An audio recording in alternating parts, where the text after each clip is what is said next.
Hello dear YouTube friends, and hello everybody who's new here on my channel. For those of you who don't know me yet, my name is Mandy van Goeie. I'm a Dutch visual artist and avid visual journaler or journal illustrator, and I am here with an update. And I think that my YouTube friends will think it's high time for an update on how I've been doing and on my work.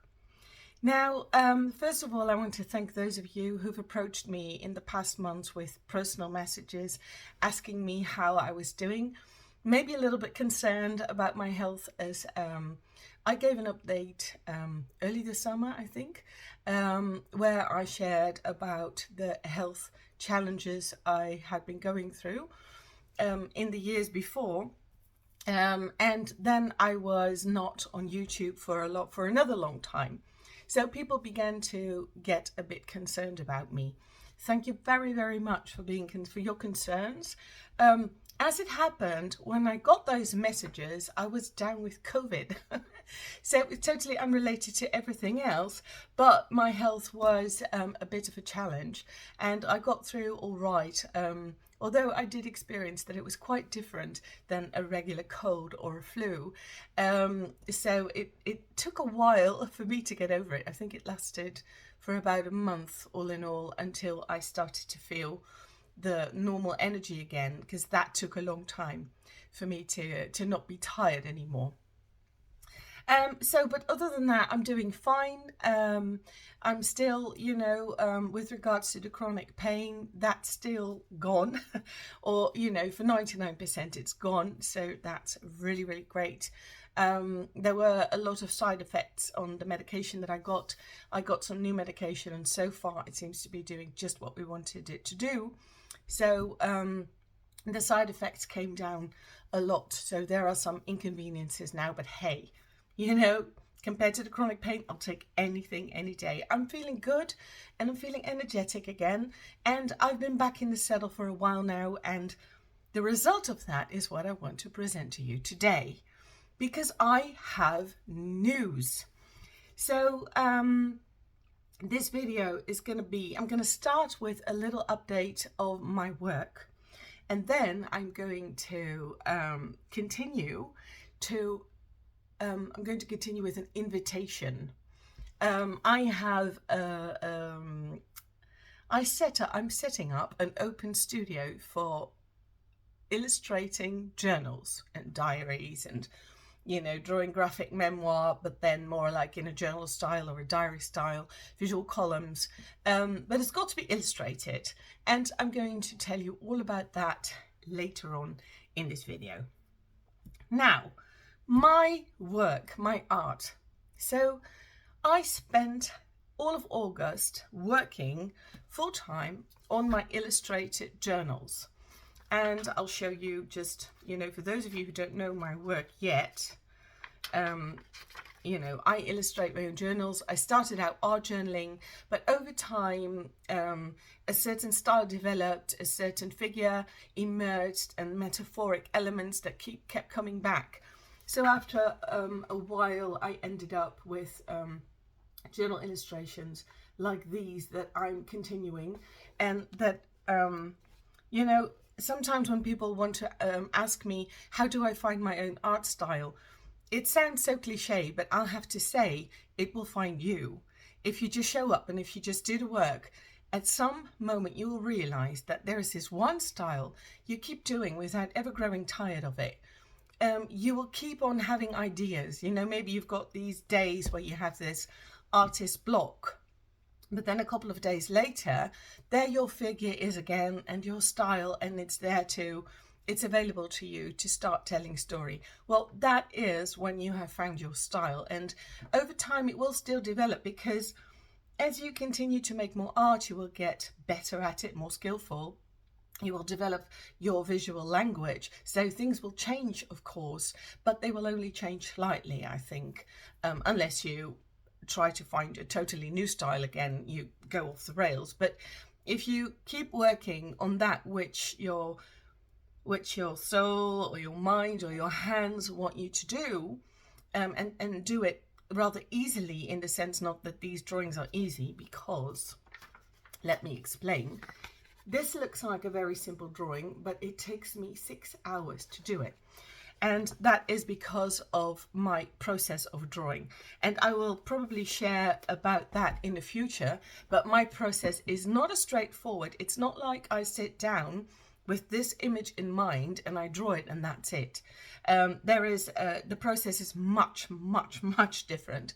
And that's why it takes a long time for me to get to these images.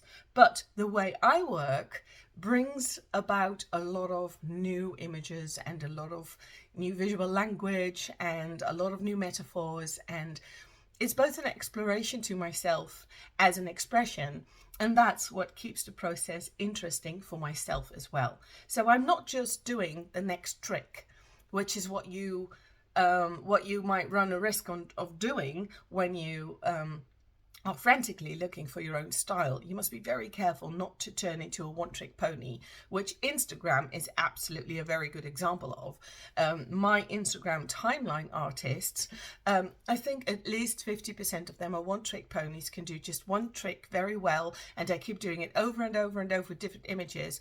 But you can see the process is always the same.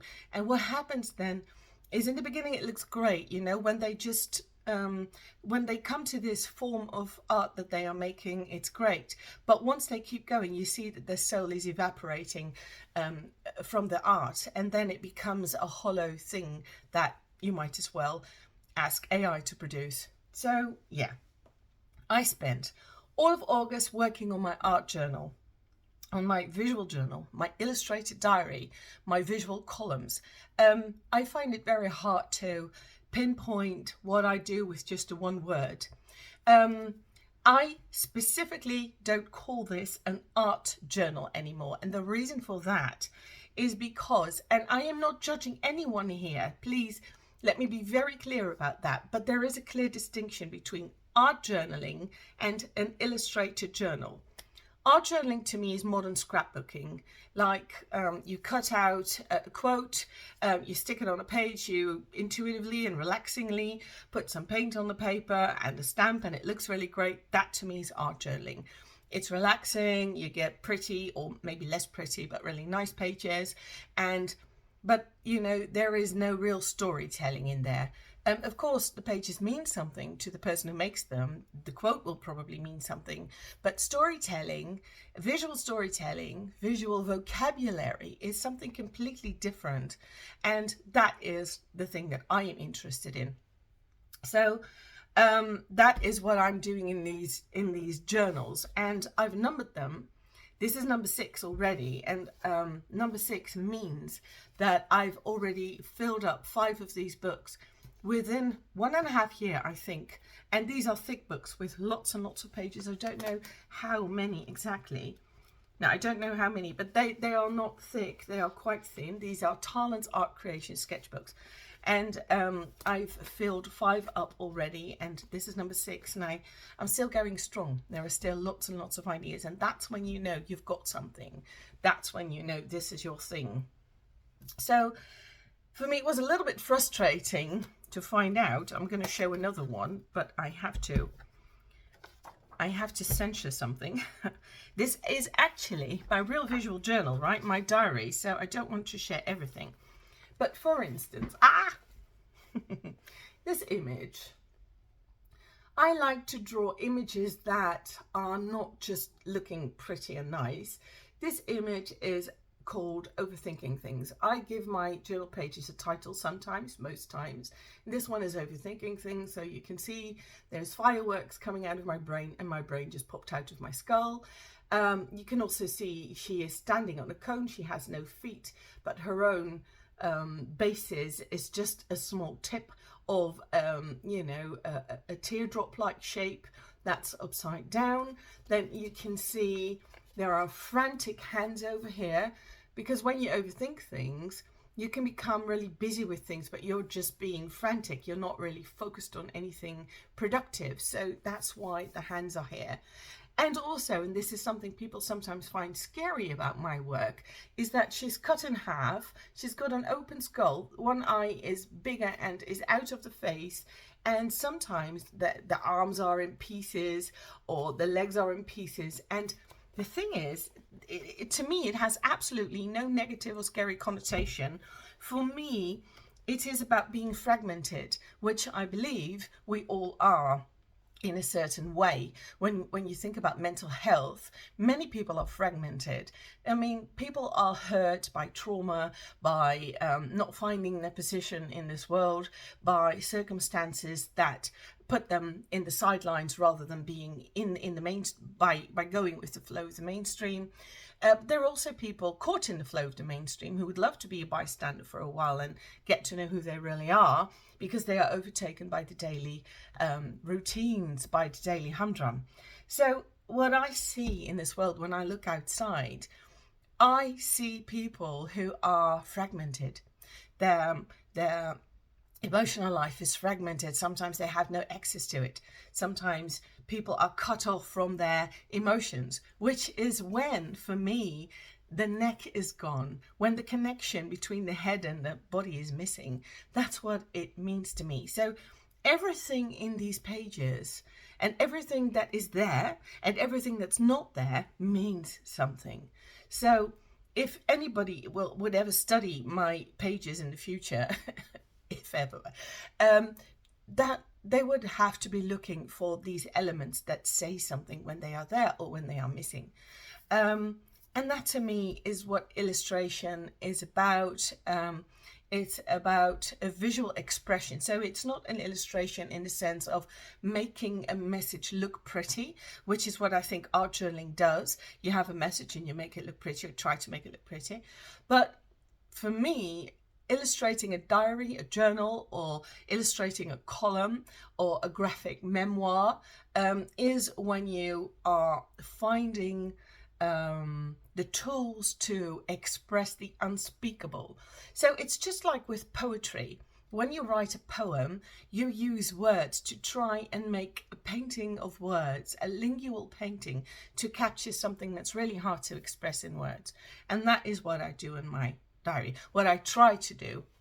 And the funny thing is, sometimes these pages get super poetic and so over abstract nobody would ever get them, which is fine because it's my story, right? And sometimes they're just really about, really silly, down to earth, vulgar humor as well. I go always, my scope of storytelling really entails all of my life and the world I live in. And sometimes there are really deep things that I'm communicating or expressing, and sometimes the lowest of the lows in our lives, but sometimes just really great fun as well. So it's not just about trauma. It's about the entire scope of life. So it's not just about all the things that are going wrong in this world. It's also about the things that are going right in this world. Sometimes the journal helps me find focus on things I want to look at and the things I want to look away from. So it's a very wide experience. I think my journal is a way to help me experience this world. And I think people who illustrate the journals like I do recognize exactly what I'm saying. Why am I explaining all of this? Well, because if you recognize yourself in what I'm saying, then please keep watching this video, because in a few minutes, I have an invitation for you to join me in an open studio for free. I'm going to run a tryout that starts this Friday already, Friday the 1st of December. So you're going to have to just be patient and listen to the rest. Right, so now I want to give you a very short update on my art. As I said, I've been at work very much. So I've been doing paintings like these. This is watercolor. Because I am planning to do a new exhibition of my work next year, which is really exciting. And I did a page like this. So I hope you can see it well, because I have a plastic, what's it called? I don't know what it's called, but I wrapped it in plastic to protect it, and it's in a binder, so keeping it all safe. So this is watercolor, very, very detailed. And this is another one, which is also very, very detailed. And these images, by the way, are heavily inspired by work that I do in my journal. So my journal is not just a way of expressing myself, processing things.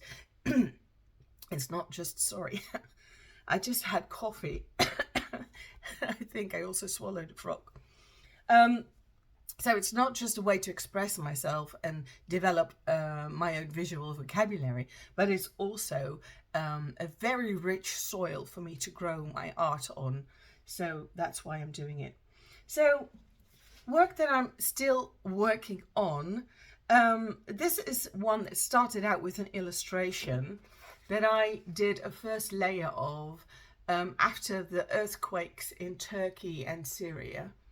You know, this is the ruptured soil, these are the olive trees, and well, I intended to put some broken down buildings here, but I found that the image became too literal, so I'm going to try and put some metaphor in this, what I just described to you. So that's something I'm going to have to try and find out how I'm going to express the broken down environment, the broken down cities here, up there. So this is bird's eye view, this here too, but then there you would have like as if you were looking at a broken down city.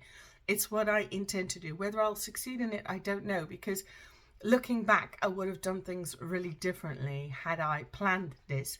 But this is a piece I didn't plan. This is more like it got an intuitive start, and that's where I work from sometimes.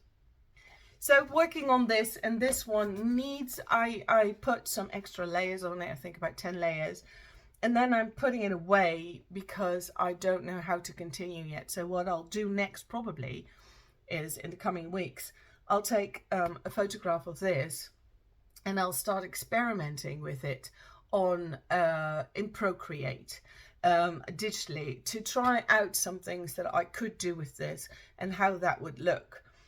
This has already got a rather illustrative character, and that's something that I probably won't be able to shed anymore. But let's see if I can make it more painterly and more poetic than what it is now. Although I really like how this seems to be wrapped around the head, and here I will be an eye. So it's becoming more, how can I say it? It's becoming more of a abstract figure. Although this is already an abstract figure as well, of course. So that's what I'm working on now. And I'm also working on, I'm very often working on more than one thing. Oops. My cats are in this studio a lot, and then they will sit right next to my workstation. And you'll sometimes find some grime on my work, which I don't like. So this is another one that I'm working on, and this is, I am intending this for an exhibition. This is only the first 3-4 layers. My work tends to get tens and tens and tens of layers, sometimes 70. I think once I started counting, the most layers I once put into a painting was 76. So this is going to be highly textured, so it's going to get a lot of layers. And yeah, it's, as you can see, again, it's what it has in common with my diary page is it's pretty abstract. People can find this one scary too, because, you know, the skull is open, the eye socket is empty. So this can feel like scary to some people, I guess. It's not intended that way. Much of my work is about fragility, and all the textures refer to the fact that we are part of the natural system that we live in and depend on. So, right, which makes us fragile. And that's how you can see the fragility in here. So, right, thinking about all those things, but the thinking is not done in my head. The thinking happens here in my journal. My hands help me think and help me cook things down, boil things down to the essence. Right, so my art, that's how far with my art. Now, if you're interested in an open studio, you've got to listen carefully. So here we go. I'm gonna just fluff up my hair a bit. I'm really warm now because I'm super excited about this. As I've been thinking long and hard, the thing is that I thrive when I can connect with people, and when you're an artist working home alone, then it's kind of hard sometimes to feel connected. And back in the days, I used to be an online teacher, and sometimes usually there was this relationship teacher student, and but sometimes there would be these friendships emerging, or there would be students that were actually really good and that started inspiring me. So then you got this sort of like inspiring cross-contamination, which was really great. So after I stopped teaching, I became a member of several platforms that had open studios, Zoom meetings and stuff like that. And I've always really enjoyed it. But in the first place, during COVID, it was wonderful because everybody in those groups were only meeting each other online. However, with COVID gone, especially the platforms that are in the United States, are now changing very much in character, because these people who meet up there online also meet up in real life. Now, I'm in the Netherlands, so I don't meet these people, and I have become a bystander. I'm very welcome there, I know, and I've met some really great and inspiring people there, but I'm no longer really an equal part of it. And that doesn't inspire me. It puts me off a bit. It's like, oh, I don't belong here. So I'm looking for a new tribe, basically. Also, the hard thing about illustrated journals is that you can't pigeonhole it. It's not an illustration that you could, well, you could use my illustrations for what do you call it, for magazines, for instance. It could be used for things like that. People could ask me to make a print of one of these pages, so it could be sold as art, but I don't think it will very easily be used in that way. It's commercially not very interesting, and therefore it is in a niche.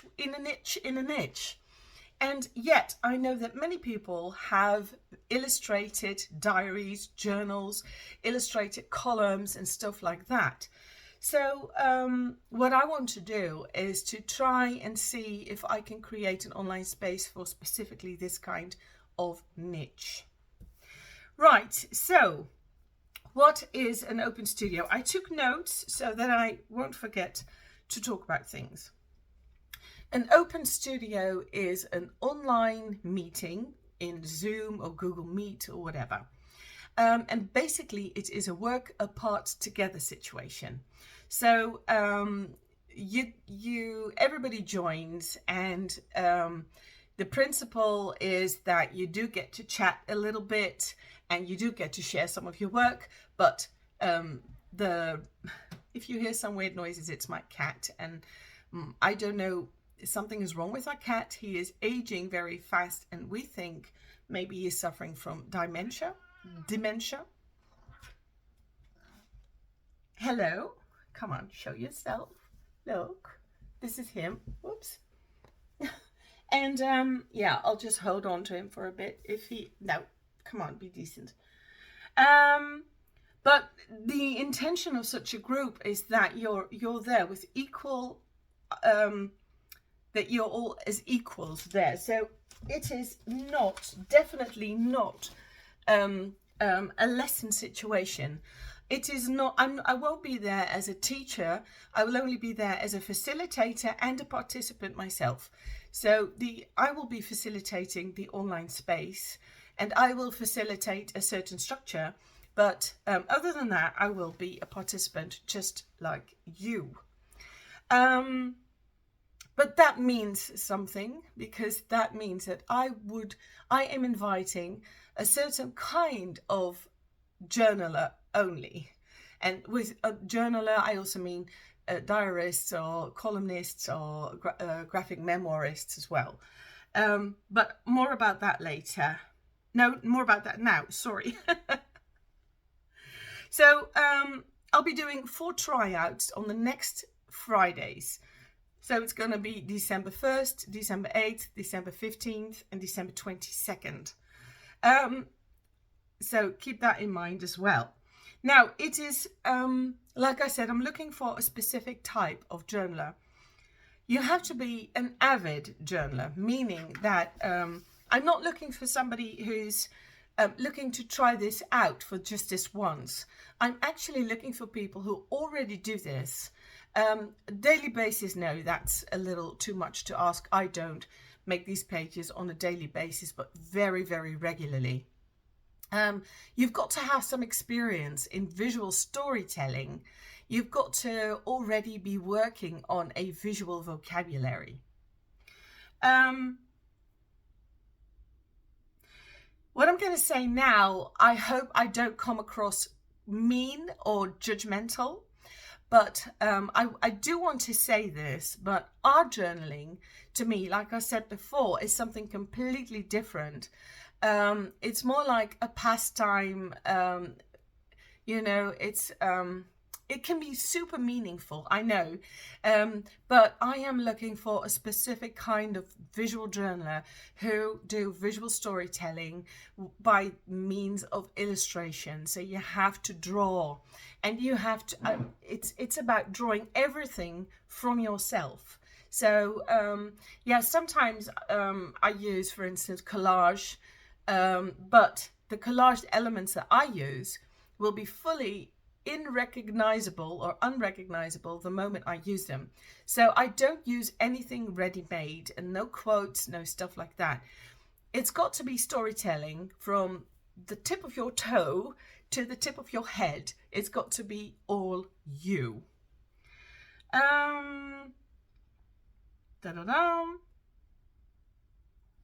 Yeah, like I said, visual storytelling experience is very much appreciated, and I also think that if you're a real beginner at this point, it would not be very nice to join the group, because it will probably go very fast and you might end up feeling a little bit lost. This is a tryout, so if you are an art journaler who is looking to expand their journal work with illustration, if you're only just a beginner, then maybe now is not the time to sign up. But I am doing this tryout to see if it maybe I could continue in 2024, and if I do, then maybe I can set up another group for beginners as well that could have a more guiding character to it, like that maybe could help you find your own journaling style, your own illustration style in your journal. Okay, so I hope I'm being clear about this. It's always really, really difficult, and I know from experience that when you try to, you know, include the one thing and exclude the next thing, and when you try to set, you know, the boundaries, that some people are going to feel hurt by it. And I don't mean to hurt anybody, but there are, I know from experience that when you're in a group, sometimes for some occasions, having a group with beginners and very experienced people can be super, super motivating. But I think this group that I have visualized in my head needs people who've been doing this for a while now, so that they can keep up with the pace and keep up with you know, the conversations about the work. Right, now the cost of this. This is probably good news to everybody, but it's going to be free. The tryout is going to be free, and I sort of am thinking that if I continue this throughout 2024, whether I can keep it free. The thing is, I will have to subscribe to a paid account of Zoom or Google Meet or something, because when you want to have an online meeting that takes more than 40 or 60 minutes, then you need to have a professional account, and that costs some money. So for now, the tryout is completely for free. I'm going to pay for that myself. But later on in 2024, if I continue with the group, then maybe I'm going to put a small fee for that to pay for the online meeting. What is it, a client or provider? And apps that I might be needing in addition to help us, have a really great group experience. But I have to tell you this beforehand. I'm not very well. I used to be really great with Google Hangouts, and I taught a lot online, and I did live lessons as well, but I haven't hosted any online meetings for a long time now. So I'll have to be very honest. When you do join up, you have to probably be a little patient with me, and maybe sometimes it won't run as smoothly as you think as you hope it would. Then I'm sorry, I'm already apologizing for that. But this is also, my opportunity to try things out and to get a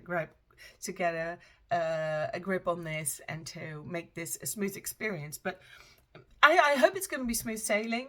I've heard that Zoom and Google Meets are really intuitive, and I'm going to do an online workshop to make sure that I can keep up with everything, or to make sure to try. But we're starting this Friday already, so I'm not sure if time-wise I can learn everything before then.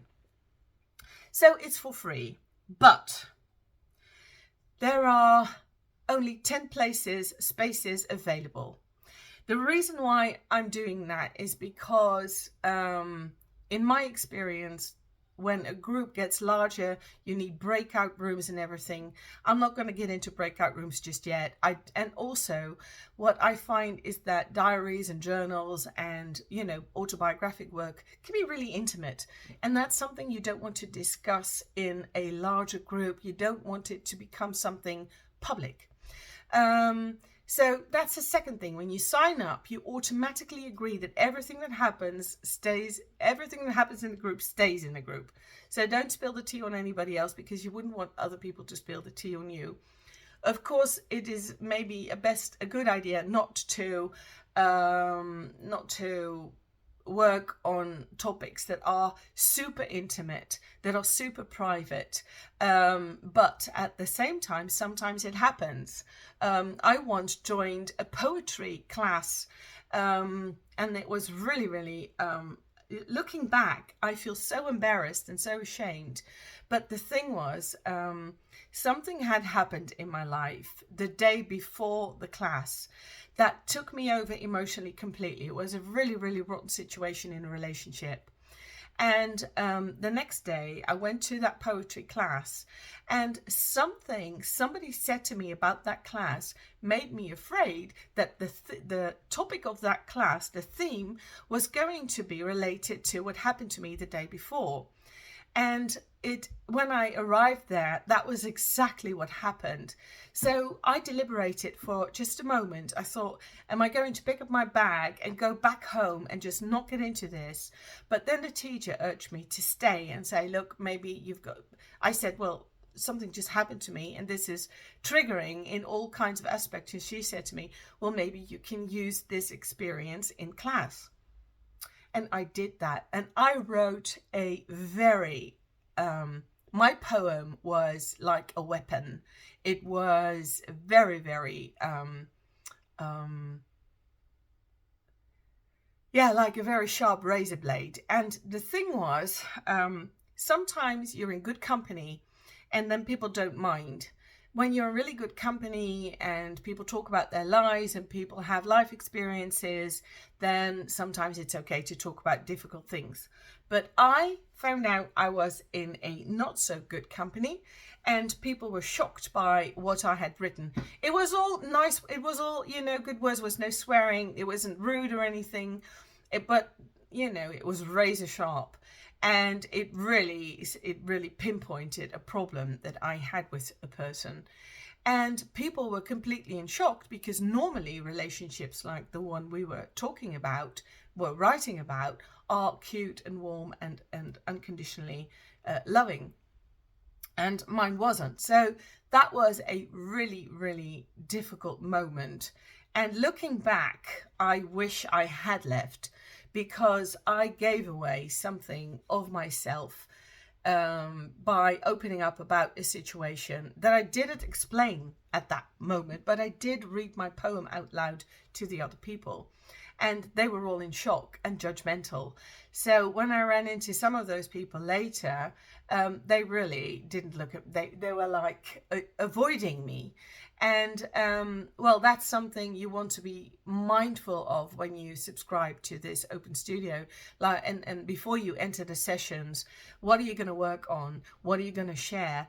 I have been in groups online platforms where people shared everything about their lives, really super tender trauma and everything, in groups that were okay, but you have to really dip in your big toe and feel the temperature of the group before you do that. So it's really wise. I don't know what the group is going to be like. I'm inviting you, and I'm waiting for you to sign up, and I'm going to just see what the group is going to be like. I don't know it either, but it's something that I want you to be mindful of before you enter. So now again, back to my points, because I'm talking way too much. So the Open Studio sessions, the tryout is for free. So there are only 10 spaces available. When it's full, I'm going to let you know after you've signed up. And then I will send you one email at the end of December letting you know whether I'm going to continue or not. So it is my plan to continue this throughout 2024, but should I not like it, or maybe it won't work, maybe the ideas that I have don't really work in reality, maybe nobody shows up, more about that later, but I'm going to let you know whether I'm going to continue. If I do continue, I'm also going to be asking people for dates and times that they're available, and see if we can work out a time that might suit people better or something. But for now, I have chosen the Fridays, and for me it's Friday evening. So I have chosen a time that works for me now, but maybe in 2024, if I continue, I can adjust to a time that would suit other time zones better as well. If you cannot make it on these dates and times, please let me know which days and times would suit you in the future, so I can already take a note of that and see if maybe I can do something about it. Right, very important. The open sessions are free, but my time is vulnerable. So I do not appreciate people signing up and not showing up. So if you sign up, make sure that you know you can make it to the open sessions. I know I'm sounding like a high school teacher. Well, that's what I used to be. So that's just the voice I'm putting on now. Make sure when you sign up that you can make it to the Open Studio sessions, because I expect more than 10 people are going to be signing up, are going to be interested to come. And I would feel gutted if I have to say no to some people and then people not taking up their spaces. That would really make me feel really bad. It's not fair to other people. It's not fair to the group either, because in such a group talking about your lives and about visualizing your lives, sometimes it happens really quickly that there is this group identity developing, and you don't want, if you're sick, you're sick. Let me know, I'm sick, I can't make it. But if you know already that you probably won't be able to make it, or Friday nights you're always very tired from work and you won't feel like it, then don't sign up. Then please just let me know you're very interested, but you would like another day and time in the future. That would be great. If you can't make it one of these days, if you know, for instance, the 22nd of December is really close to Christmas, if you already know now that it will be too busy for you then please let me know through the comments on the sign-up form. I will let you know more about the sign-up form later. So it's free, but my time is valuable, being a strict teacher here. And I'm hoping people will listen. So I want to say something very short about the Open Studio. It will be a get-together, a work apart together situation. and it will be structured. And the reason why it's structured is not because I was a teacher, but it's because on all those platforms I found that structured open studios work better than open studios that are completely unstructured. Usually that becomes a lot of chatting and noisy and people going in and out and everything.